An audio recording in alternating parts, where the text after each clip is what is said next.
Assalamualaikum warahmatullahi wabarakatuh. Kisah Abdullah bin Unais melawan pelaku kudeta dan pembunuh Rasul. Abdullah bin Unais adalah sahabat Nabi yang dikenal berani menghadapi pelaku kudeta dan perencana pembunuhan Rasul.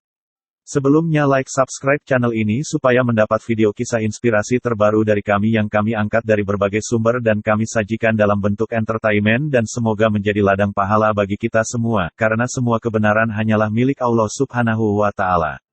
Abdullah bin Unais memiliki perangai yang baik dan pemberani, kecakapan mengatur strategi perang, serta kredibilitas meriwayatkan hadis. Nama lengkapnya adalah Abdullah bin Unais al-Juhaini al-Ansari. Dalam Tarikh al-Islam karya al-Zahabi disebutkan, Jabir bin Abdillah rela keluar banyak uang untuk membeli seekor unta. Hewan berleher panjang itu dijadikan kendaraan yang akan mengantarnya ke Mesir, demi mendapatkan periwayatan hadis-hadis seputar kisah dari Abdullah bin Unais. Abdullah bin Unais terkenal dengan kisahnya yang tak gentar melawan para penista agama. Pada suatu masa, kekalahan yang didapatkan kaum muslimin dalam perang Uhud, melahirkan tidak sedikit tokoh-tokoh penentang agama yang gencar ingin menjatuhkan Islam. Di antara aktor yang paling gencar melakukan kemungkaran serta perbuatan dosa yang sangat merendahkan Islam adalah Khalid bin Sufyan bin Nubaih al-Hujaili.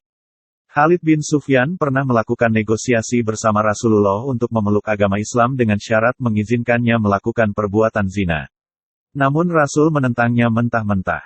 Bagaimana bisa ia bernegosiasi perkara zina yang sangat hina di hadapan Allah itu agar dihalalkan baginya? Dalam Al-Bidayah wa Al-Nihayah karya Ibnu Katsir disebutkan, kemungkaran yang ditimbulkan oleh Khalid bin Sufyan semakin menjadi-jadi tiap harinya.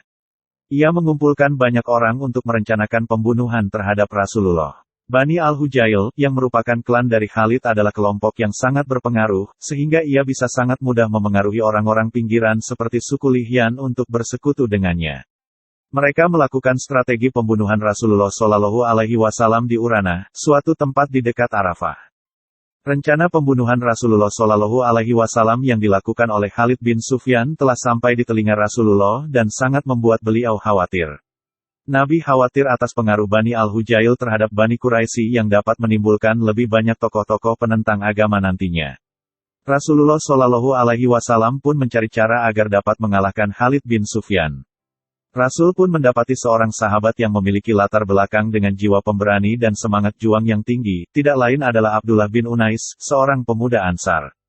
Suatu hari Rasulullah Shallallahu Alaihi Wasallam memanggil Abdullah bin Unais lalu berkata, "Aku mendengar kabar bahwa Khalid bin Sufyan telah mengumpulkan banyak orang untuk membunuhku dan sekarang ia berada di Urana, pergilah engkau kepadanya dan bunuhlah." Para ulama berpendapat bahwa perintah Nabi tersebut dalam posisi Nabi sebagai kepala negara yang akan menghadapi kudeta dan membahayakan nyawa pemimpin negara.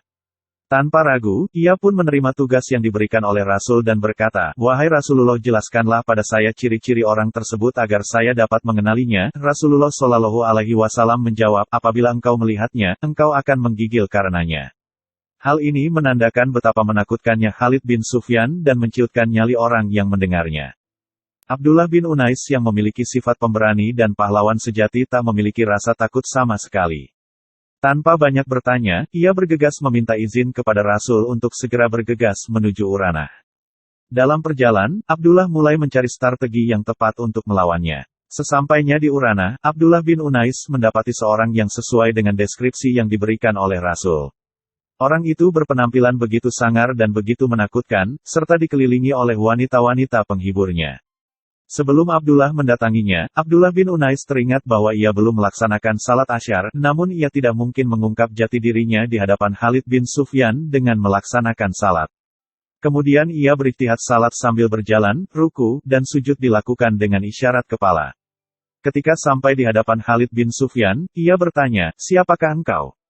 Abdullah bin Unais menjawab, "Aku hanyalah orang Arab biasa, tapi aku mendengar rencana pembunuhan Rasul dan aku berniat ingin membantumu." Akting Abdullah bin Unais membuat Khalid bin Sufyan mempercayainya dan menerima tawarannya untuk bergabung. Ibnu Unais bergabung dan mereka berbincang layaknya teman dekat. Sampai tiba saat di mana Khalid bin Sufyan, Ibnu Unais pun membunuhnya dan bergegas mendatangi Rasul. Rasulullah melihat kemenangan di wajah Ibnu Unais. Kemudian Rasul mengajaknya masuk ke dalam rumah dan memberinya sebatang tongkat. Rasul berpesan agar ia dapat menjaga tongkat ini dengan baik. Lalu orang-orang menyarankan agar Ibnu Unais menanyakan arti tongkat tersebut kepada Rasul. Rasulullah bersabda, tongkat ini adalah tanda kedekatan antara diriku dan dirimu pada hari kiamat, karena sedikit sekali orang-orang yang membawa amal solih pada hari itu. Tongkat tersebut kemudian selalu membersamainya. Bahkan ia mewasiatkan agar tongkat tersebut dikafani bersama jenazahnya.